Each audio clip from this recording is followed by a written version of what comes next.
일자리는 넘쳐나는데 일할 사람이 없다. 최근 미국 일자리 시장을 대변하는 말인데요. 이렇게 뉴욕 맨해튼 거리에는 사람을 구한다는 구인 광고가 넘쳐나고 있고 입사만 하면 바로 보너스로 몇천 달러로 주겠다. 이런 회사들도 쉽게 볼 수 있습니다. 마치 직원 구하기 경쟁을 방불케 하는 상황이지만 그런데도 일할 사람 찾는 게 쉽지가 않다고 합니다. 네, 먼저 뉴욕에서 이용주 특파원이 전해드리겠습니다. 각종 상점과 은행, 금융회사 등이 밀집해 있는 뉴욕 맨해튼 중심가. 배달직 구함, 신규직 구함, 모든 자리에 사람 구함. 어딜 가나 채용 공고를 쉽게 볼 수 있습니다. 흡사 직원 구하기 경쟁을 방불케 하는 상황.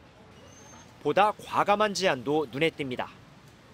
신규직으로 입사하면 보너스를 1,500달러, 우리 돈 180만 원까지 준다는 겁니다. 이 같은 채용 보너스는 이미 대세입니다. 얼마까지 줄 수 있냐고 묻자 구체적인 액수도 말해줍니다.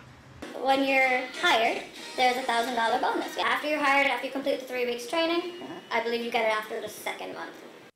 기자에게도 지원을 권합니다. If you're interested, you should apply. A lot of our higher volume locations are also higher. 시급 17.84달러, 우리 돈 22,000원에 일할 사람을 찾는다는 광고입니다. 지금 뉴욕의 최저임금이 시간당 15달러인데요.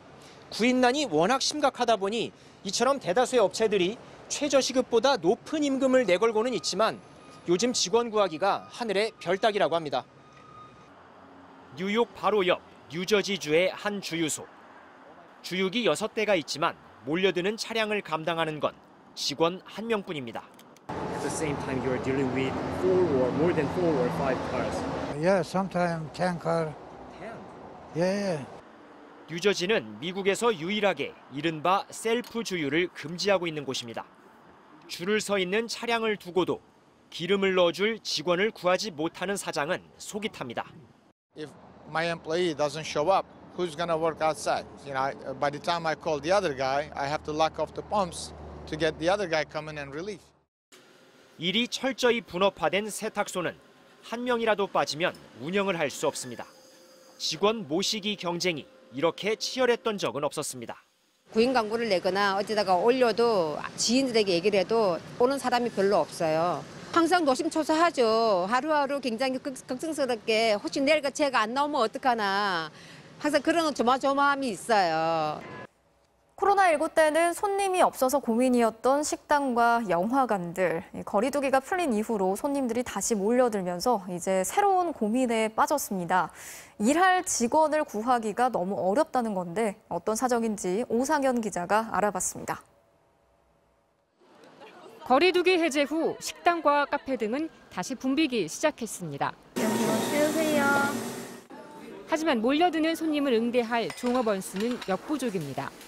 매출 부분적으로 한 30% 정도 늘었는데 사람을 더 들여야 되는 부분이 있는데 구하기 많이 힘든 편이에요. 코로나 이전에는 2명, 3명 정도 썼는데 지금은 1명? 당장 일할 직원을 구하는 곳은 많지만 지원자는 점점 줄고 있기 때문입니다. 매장에서 일일이 고객을 응대해야 하는 이른바 대면 직업을 기피하는 현상이 구인난의 가장 큰 원인으로 꼽힙니다. 또 배달업이나 대리기사처럼 원하는 시간에만 일하고 여러 개의 직업으로 더 많은 수입을 올리는 이른바 엔잡러 현상도 한몫하고 있습니다. 지난해 하반기 기준 공식적으로 파악된 배달원 숫자는 1년 만에 9.7% 늘어난 42만 8천여 명으로 역대 최고 규모로 늘어났습니다. 청년 인구 급감도 또 다른 원인입니다. 대학생과 취업준비생 등이 포함된 15세에서 29세 인구는 지난달 기준 859만 5천 명으로 2019년 같은 달보다 47만 8천 명이 줄었습니다. 용돈 마련용 일자리에서 취업에 도움이 될 만한 경력을 쌓으려는 경향도 뚜렷해지고 있습니다. 나중에 취업을 위해서 선택해가지고 알바를 하는 사람들이 많은 것 같고요. 특히 3년 만에 대학들이 일제히 대면 수업을 재개하며 학교로 돌아가는 학생까지 늘고 있어 젊은 인력 구하기는 앞으로도 쉽지 않을 전망입니다. MBC 뉴스 오상현입니다. 네, 요즘 물가가 많이 오르면서 최저임금으로 생활하는 사람들의 고통이 갈수록 커지고 있죠. 지금 정부 세종청사에서 내년도 최저임금을 결정하는 회의가 열리고 있습니다.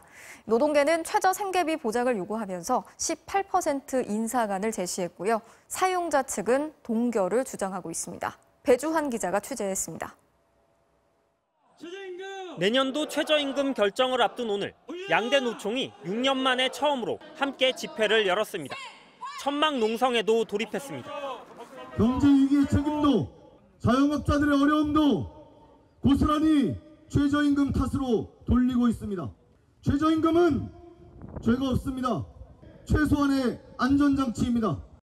내년도 최저임금을 결정하는 회의는 오후 3시부터 시작됐습니다. 노동자 위원들은 물가가 올라 최저 생계비도 함께 올랐다며 18% 올리는 안을 제시했습니다. 1,890원입니다.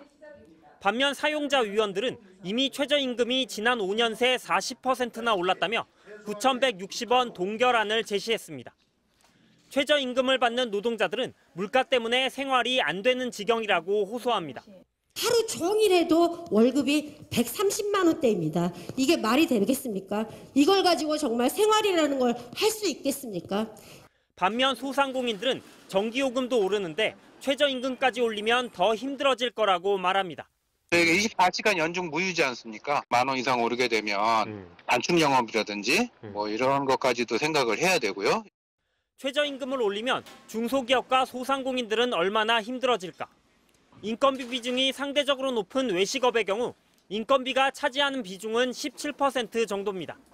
재료비가 38%로 가장 비중이 크고 임대료가 9.8%입니다. 인건비보다는 재료비에 훨씬 더 큰 영향을 받는다는 뜻입니다.